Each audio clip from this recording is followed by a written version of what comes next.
only invite exits that give us money, but we also have an outward looking economy, and combining it, with these capabilities that we can have synergies that are necessary to support the SME sector.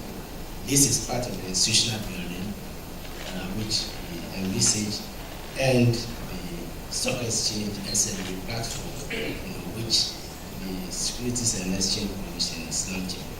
We are also keen to strengthen our revenues. We are keen to strengthen our public financial management. And let me state that Ghana has a liberal tax policy regime, despite some concerns that have been raised. Corporate taxes, the highest level is 25%, and a low level of 20%. That is a welcoming corporate income tax environment. Those are the limits for personal income tax as well. And I would say that most of the taxes that we introduced in the budget last year and this year are meant for corrective purposes.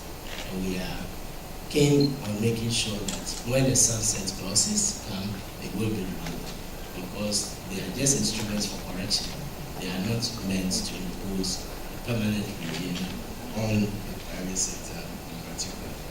So, ladies and gentlemen, I wish the deliberations well, and to state fairly that the outlook for Ghana in an African as well as a global context is a bright one. For those of you who intend to invest in Ghana or are already invested in Ghana, please have the confidence that the government will do everything necessary to make your investments sustainable. Thank you. Like we said, if there's anything that we remember from what some of these keynote speakers are saying, is the good news about the doors of Ghana being open, and him letting us know that it does not always have to be from the government alone that funding happens or that initiatives happen, which is why we're all here today. Various public, private sectors and investors are here, and various captains of industry too, for us to interact and make the economy of Ghana a much better place. We're moving on very swiftly because we're running slightly short of time. We're going to go to the last speaker for this very session, and I'll give us a few housekeeping informations about what's going to happen after that. We will be taking a group photograph just before this first session is over, so if you would like to remain seated, and we'll give you the further instructions for that as well. And then I'll let you know what's happening during our first session, which will be immediately after the tea and the coffee break. So what we're going to do now, I'm just going to give you one or two introductions very quickly, and then we'll move swiftly on to listen to the Honourable Minister of Trade. I believe he is with us. Is he with us at this moment? Ladies and gentlemen, Honourable Idrisu is with us.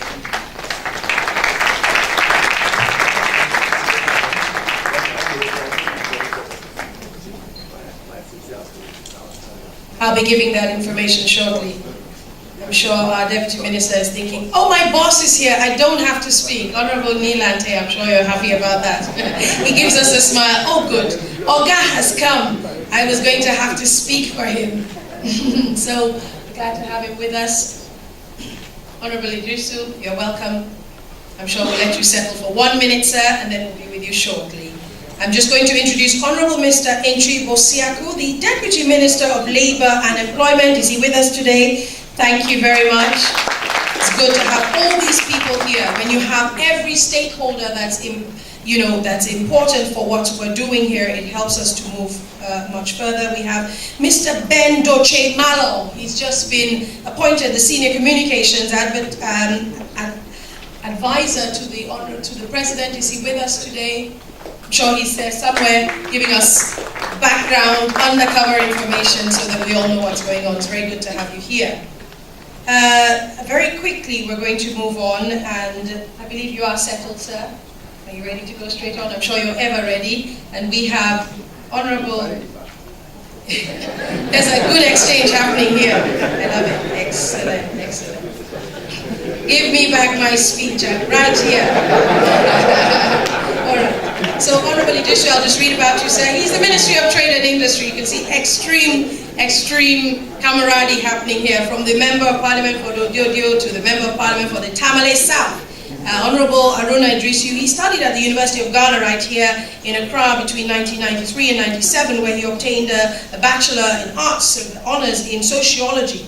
He was once a Minister of Communication, and Honorable Idrisu is also a barrister and has been a member of the Ghana Bar Association since 2002. He now speaks to us on expert advice when it comes to trade and industry from MOTI, the Ministry of Trade and Industry, proud sponsors and supporters of today's program. Thank you very much, Honorable Idrisu. Very distinguished chairman for this august ceremony. Our Chief of Staff representing His Excellency President John Dramani Mahama. My senior colleague, the Minister of Finance, Dr. Eko Spio Gabra, Ambassador Spio Gabra, lead organizer, Excellency Ambassador Perry Roberts, our yet to be inaugurated chairman of the Ghana Investment Promotion Council. You should be speaking more to the Chief of Staff who are sitting there. My colleague Minister for Tourism, very distinguished ladies and gentlemen. It's my delight and pleasure this morning to join you in discussing strategies to attract foreign direct investment into Ghana. First of all, let me assure you, I'm particularly excited that the lead person who works with the Minister for Trade and Industry to improve our investment climate is the Minister of Finance. We have a collective responsibility to improve the competitiveness of our country, the competitiveness of our enterprises, and to improve our ease of doing business. He holds the other leg of the knife. It's a double-edged sword, and I've always shared with him the witch's dance story with the Private Enterprise Federation enjoys to listen.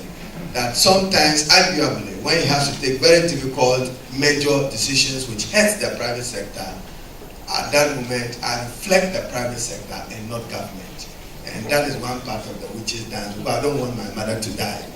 The other death is that we lose a father when we don't improve the fiscal regime of the economy, and therefore he needs to take necessary painful decisions in order to get the economy on track. So to protect my father from dying, I support the Minister of Finance to do.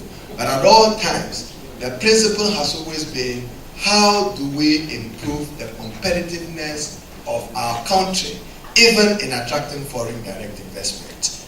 Let me at this juncture also acknowledge the presence of Ambassador Kress, U.S. Ambassador to Ghana, Ambassador Perry Roberts, and then the President of the Private Enterprise Federation. Ghana remains a place to do business, and last night at a very good dinner hosted by Ambassador Kress, I repeated that don't ask the second question where to invest. Invest in Ghana. We have established both the regulatory and legal regime that protects your investment. We do. And therefore, any person investing in the Ghanaian economy, macroeconomies have improved, infrastructure have improved. The Ghana you knew in 1993 is not the same Ghana. In fact, yesterday I challenged Ambassador Kress that very soon the US, even as grandfather of democracy, may have to come and learn unfettered press freedoms in Ghana, because we are doing very well in terms of the rule of law being the governing principle of doing business in Ghana. Apart from the fact that we have a stable political and social order, which remains the brand our president markets every other day, Ghana remains a safe, secure destination in the West African sub-region with enormous investment opportunities. Now, the mantra of our president, President John Dramani Mahama, as he appeared before Parliament in his first State of the Nation address, which is a paradigm shift, is that he wants a partnership between the public sector and the private sector, where the public sector conceives its role of creating a congenial atmosphere and enabling environment for the private sector to thrive and to do business. So every Minister of State, every head of department, every agency of government now understands that your primary role is to what extent are you contributing to provide a congenial atmosphere and environment for business to thrive. Because the policy shift of government is a partnership of the public and private sector. We have passed the public-private sector policy. Is being accompanied by the necessary legislation of a public-private legislation, which will ensure that whether in the area of infrastructure, and we do have a major deficit of infrastructure, $2 billion per annum, we can only fill in that deficit through that partnership. So in the area of road infrastructure, we are looking for investors who come and partner, local partners, on a build, operate, transfer basis, whether it's a Kumasi and Sawam road, or it's the Eastern Corridor road, or it's a Gwedu Sefi road, we want someone who would come. Distinguished ladies and gentlemen, the industrial policy of President Mahama is to identify and develop Western region as the next industrial hub of Ghana beyond Tema in the Greater Accra region. One, because of the availability of mineral resources. Two, the potential development of port in that particular area and the discovery of oil and the promise that it has to develop into a petrochemical industry. We are looking for industries that will do free zones in that particular area. So long as you assure government of 70% exports. Distinguished ladies and gentlemen, we have also, with the leadership of our president, revised our Ghana investment promotion legislation, the GIPC Act. And in it, the president has what he calls strategic incentives, that on the basis of where you locate and what you do, the president is happy to extend some strategic incentives to you if it means tax rebates, tax holidays, or some incentives. We are happy to grant you under the GIPC Act. Let me acknowledge the coming in of the EU ambassador to Ghana. I also note Excellency, the Japanese ambassador to Ghana, sitting closely to our very distinguished delegates. So we also have revised the GIPC Act. And let me emphasize that the revision of the Act was not to invite petty traders. There was argument as to whether increasing the minimum capital requirement from $10,000 to 100 or 200,000. We are looking for serious investors, not petty traders. I mean, you want to trade with $10,000 you can do. But the preserve of retail trade is within the region of 5,000-10,000, which arguably we will reserve for Ghanaian citizens for good reason. But we need to attract foreign direct investment. What we are asking for, to paraphrase Ambassador Kress, is a new relationship that takes along the Ghanaian local content. So don't misconstrue our policy of local content as an attempt to nationalize or an attempt to say that don't invest in Ghana. We simply are saying that whilst investing in our country, do carry along some relationship which allows local participation in the enterprise that you do. For instance, if you take the one half of Ghana from Brown Harbour to Upper East or Upper West region, where the poverty levels are alarming, there is no single industrial establishment. And it is the decision and wish of the president that any person who will go into agribusiness or agro-processing will enjoy 2-5 years tax rebate, so long as you get some industrial activity which assures them of some job creation and spares the economy to grow. We would be happy to work with you.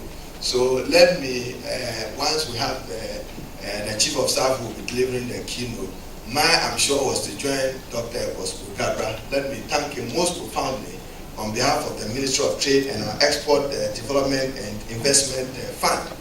And to the Ghanaian private sector, hitherto, IDIF could not do equity.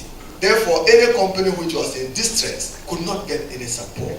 We have revised the IDIF legislation which allows for equity participation so long as your corporate citizenship is defined. You will be a beneficiary of it. So we need foreign direct investment, not in agro-processing. Let me finally emphasize that the president have insisted that value addition must be the hallmark of Ghana's future manufacturing policy.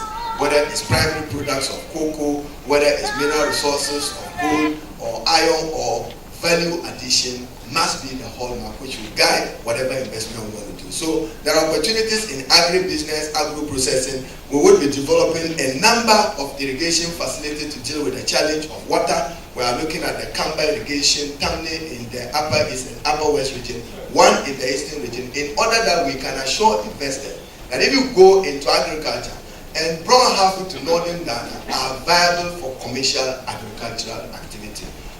I'm sure I should have rendered an apology for being late once my bosses were seated. I was engaging a group which is looking at the sugarcane plantation up north in order to be able to develop it. On this note, let me once again assure our investor public that Ghana remains the place to do business. We are underpinned by the rule of law. We have established regulatory and legal regimes that protect the security of your investment. You are sure to amortize every investment you make in the country, but we encourage you to develop partnerships that allows for local participation. I know and accept the fact that we're not the only country holding a calabash around chasing foreign direct investment. I'm sure our counterparts in Mali, in Rwanda, in Ivory Coast, elsewhere, are looking for those opportunities. But we dare say that Ghana remains the place to do business. On this note, I thank you for the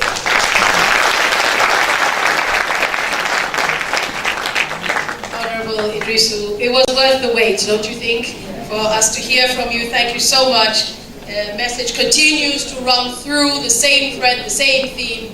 Ghana is open for business, and he did rightly say that you do have a choice. You do have a choice as to where to go, where to put your money, where to invest. But I am no better person in the persons of all the people seated here are able to convince you more that Ghana is the place to do business. I'm going to read a quote now, and as we move on swiftly to the last speaker for today, who is in no way the least, and I'll tell you who it's by, and I think that Africa is making progress, and that the world needs to recognize and assist the continent to continue on that path.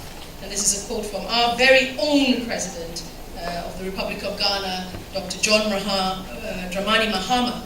Before I go on, I'd like to acknowledge very quickly our media partners. We've got print media, we've got audiovisual media with us, and as earlier on, the Business Day partners from Nigeria give us a wave, and then we have City FM and some of the really big radio stations. We have radio stations here with us. And the most important thing is we are live right now, as I speak, on Metro TV, one of our leading television producers in Ghana. And so we want to thank the media very much, because we could be in here, odd 200, 250 of us, and this message could stay here. But this is the message that the media is helping us to take to the outside world and to you seated here right now.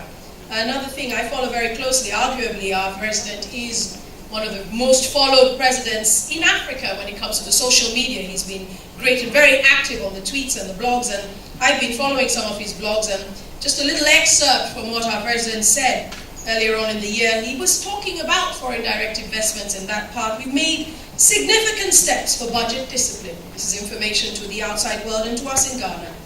So the private firms and the state institutions can work on a solid ground.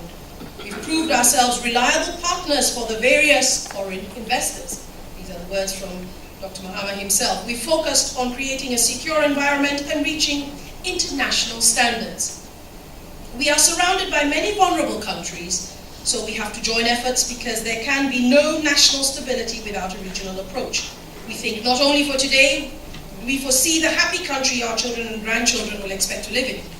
We've set our hearts and minds on the future. This is the only way of building a healthy and sustainable environment.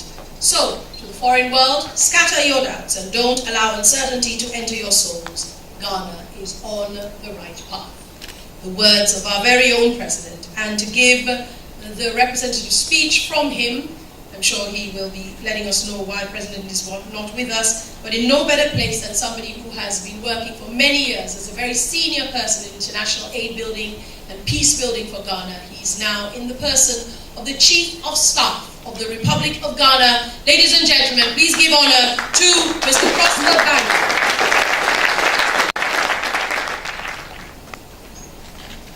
Mr. Chairman,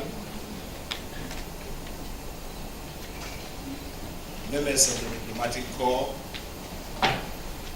colleagues, ministers, distinguished guests, ladies and gentlemen. would like, first of all, to apologize on behalf of the President of the Republic, Mr. John Dramani Mahama, for his inability to be with you here this morning.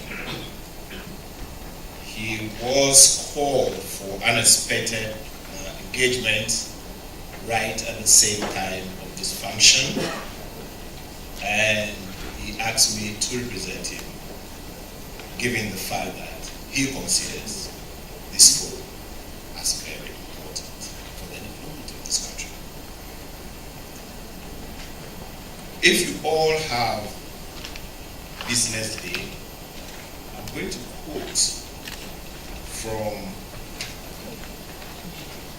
the front page article, and I quote: "The stable investment climate in Ghana has been described as the most receptive in the West African sub-region, making it the obvious choice for many investors across the globe.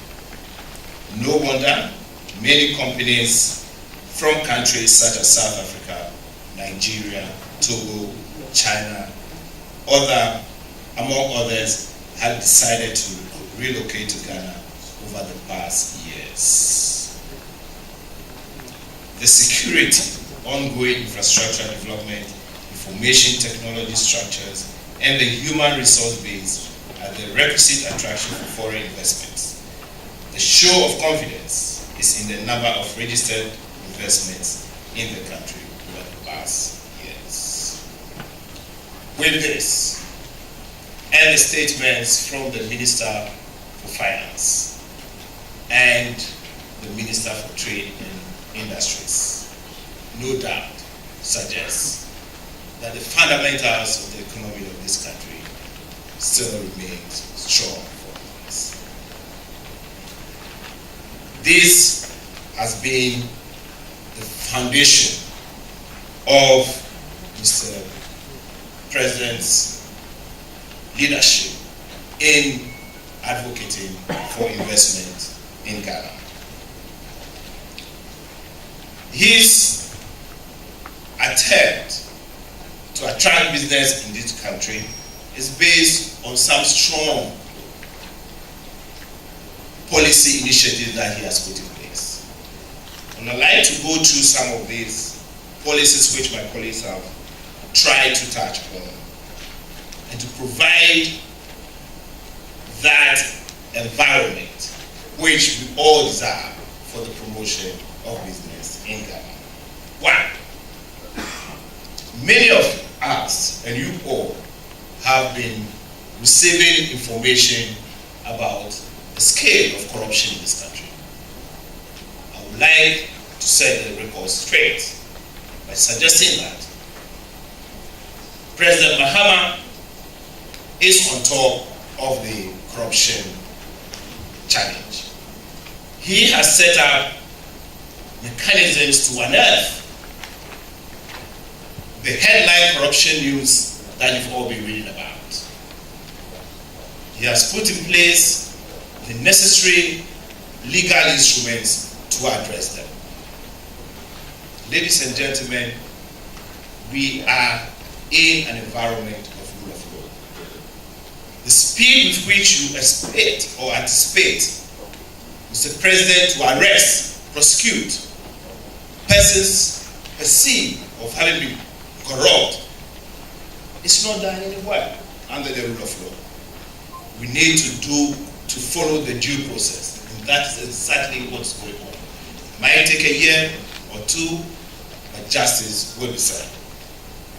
Within that context, we should all have the confidence that the corruption challenge is being addressed and addressed head on. Two, as you heard the Minister for Finance and Trade articulate clearly, we have established a friendly business tax regime in this country to ensure that the necessary environment which contributes to business and business enterprise development also provides some space for resource mobilization for the country to put in place the necessary infrastructure and institutions that support successful business environment. 3, human capacity, which is necessary, domestic human capacity, which is necessary for the promotion of business. In the past several months, the government has initiated several development initiatives in terms of building the capacities, relevant capacities, appropriate capacities to support the necessary business initiatives. You will continue to witness and experience such focused and directed training facilities that will back up the necessary industrial enterprise development in this country. Just stay tuned. On natural resources, whilst we invite enterprises to invest in extracting natural resources, the President's vision is to go beyond extracting our natural resources and transporting them in raw form. We require partnership to add value to the natural resources that we have and provide for export and the domestic use of these improved and usable natural resources. Here we are talking about gold, diamond, the normal or the usual victims of our natural resources over the years. The President is also committed to expanding those natural resource base to include other raw material based production that will enhance the economy of this country.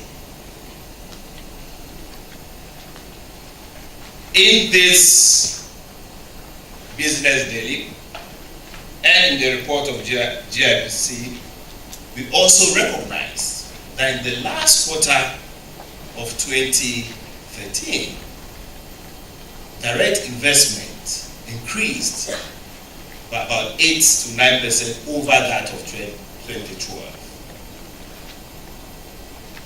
You also appreciate the fact that the first 8 months of 2013 also recorded a reduction